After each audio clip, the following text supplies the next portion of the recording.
sorry, this is part two because my internet is being very spotty. So I'm just going to pick up where I left off from my last Q&A.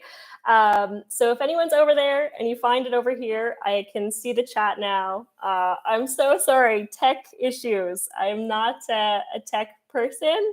So yeah, I'm just going to pick up where I left off. This is part two because my internet's being a little spotty today. So I was at miscellaneous kind of part questions, and so yeah, the last thing I would say there is just to kind of to continue off from where I was. Reach out to like different companies if you have specific questions. Utilize like the Surly website; they have a lot of great stuff. But then also, if you go to the bottom of the Surly page, there's like a frame spec. And if you just like bring that to your bike shop and you're just like, hey, this is what I want to do. Is this compatible with this? Is that compatible with this? You'll find a lot of supports there to slowly kind of pull something together. Also, I'm seeing some people come in here. So yay, I'm sorry for the tech stuff. Thank you for being here. Okay, so that was all the parts.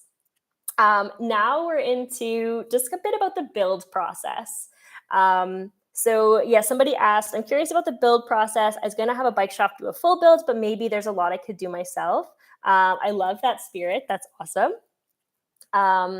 So to give you a little context for me, I've worked in a bike shop the last 2 years, but mostly in sales. So I'm not a bike mechanic by any means, but I have spent a lot of time around bikes. So I spent a lot of time like intaking bikes, having people tell me what's wrong and then kind of seeing what the mechanic notices or does or mentions. And so that has helped me build up a little bit of experience there. And this kind of felt like the next step. I was like, you know what? I'm used to kind of being around bikes and hearing about bikes. I wanted to kind of take this next step to build it myself. So it kind of depends on where you are in your journey in terms of experience and how comfortable you feel, and also what supports you have around you. So to walk you through a bit of like my build process, what I did was I started researching a lot. I asked a lot of questions in like Facebook groups and Reddit, and just started to get a lot of insights, and I just read a whole bunch of blog posts and that kind of thing.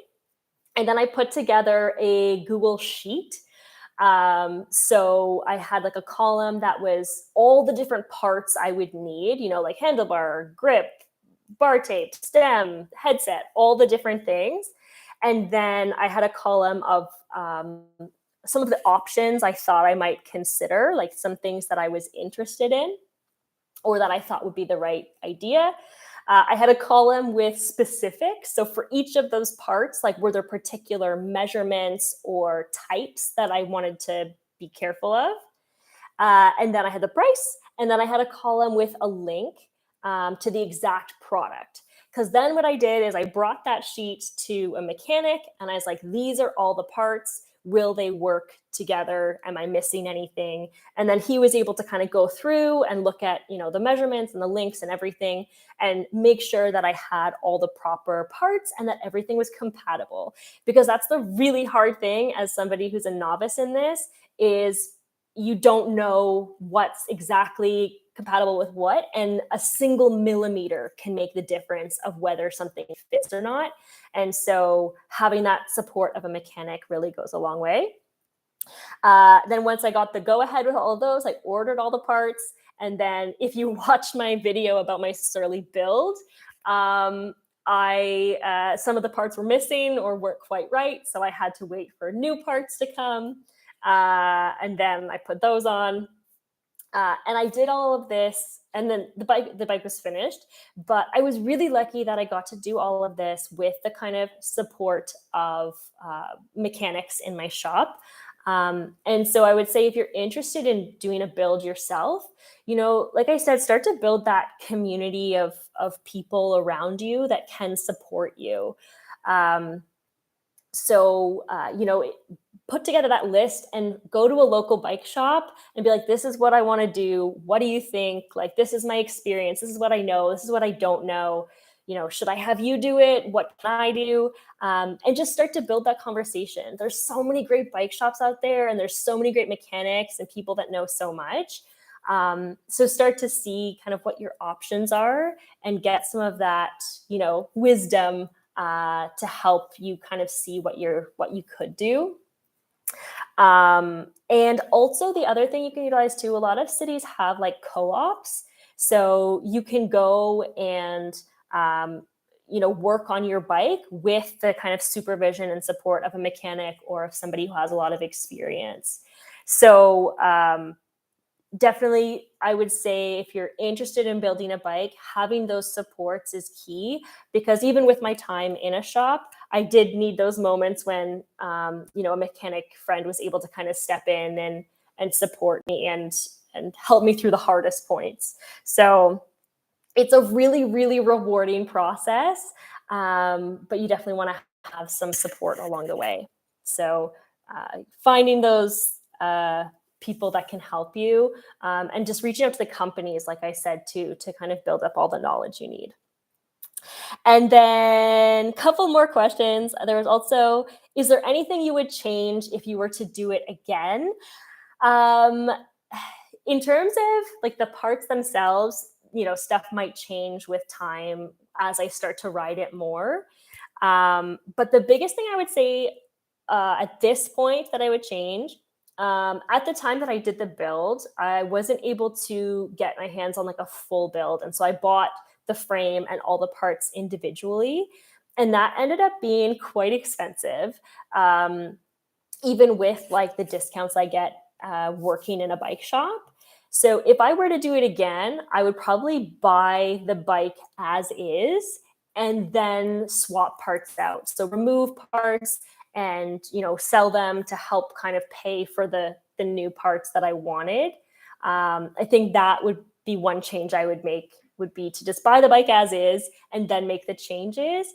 But at the same time, I really wanted to build the bike myself. I really wanted to do it from the ground up. So I don't regret it, but it did end up costing a bit more to buy all the parts separately than if I had, bought the bike as is.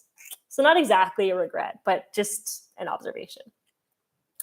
And then the last question I got was next tour plan. That's a great question. Well, I got to finish this one first. We're continuing on through France to Barcelona. So got to finish this one, take this beauty. This bike's been good to me. So take it on this adventure.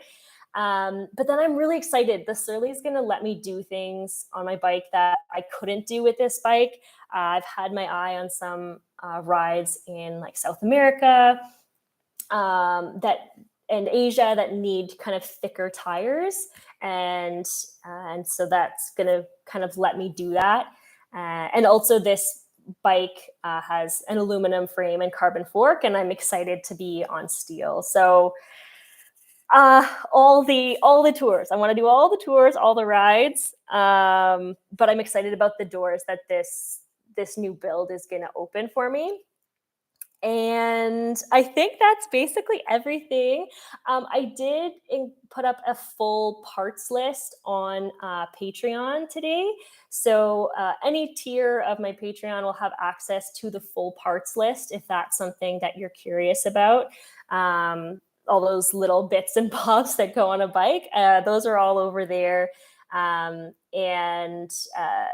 Obviously, of course, like on Patreon as well, I do have like a Q&A. So I always try to answer questions on YouTube and my other social media as well. But sometimes they slip by me, or sometimes I just run out of time, especially when I'm on tour going from place to place. But I do always answer all the questions I get on Patreon. So you are welcome to come join me over there. And that also, your support on Patreon really helps me keep making videos. So I appreciate it so much.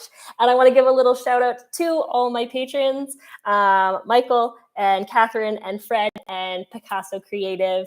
Thank you so much for your support. And thank you all for being here and bearing with me through the technical challenges. And thank you all for your questions today. And yeah, I just really appreciate you being here. Okay, thank you. Have a great one. I wish you many great adventures and rides. Bye.